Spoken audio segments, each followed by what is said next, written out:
Бүгүн Ош мамлекеттик университетинде эскерүү кечеси өтүүдө. Бул иттин аты Аргус, 3,5 жашта.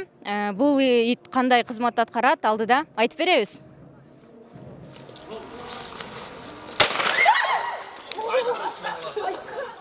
Кинолог Нурланбек Туратов Агрос аттуу итин бүгүнкү иш-чарага алып келди. Ал баңгизатын таап, шектүүнү кармоо боюнча практикалык көнүгүүлөрдү аткарышы керек. Ош мамлекеттик университетинде уюштурулуп жаткан бул иш-чарага чек ара кызматынын кинология бөлүмүнүн кызматкерлери катышты. Алардын негизги милдеттери болуп, кылмыштуулукту алдын алуу, баңгизат, жардыргыч заттарды табуу боюнча ыкчам издөө жана алдын алуу болуп саналат.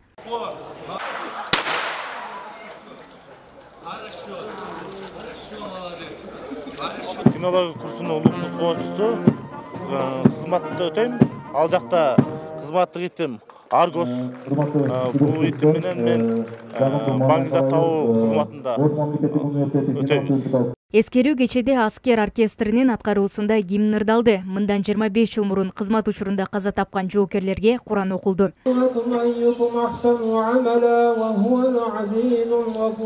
Кыргызстандын Атайын багыттагы бөрү отряды иш учурундагы аскердик көрүнүштөрдү аткарышты.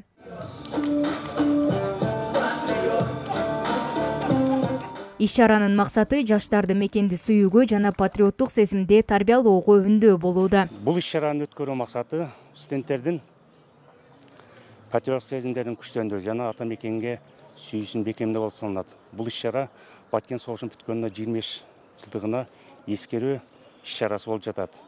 Муну менен бирге биз иш-чарадан кийин ар бир группага сабак учурунда эрик сабагын өткөрөбүз.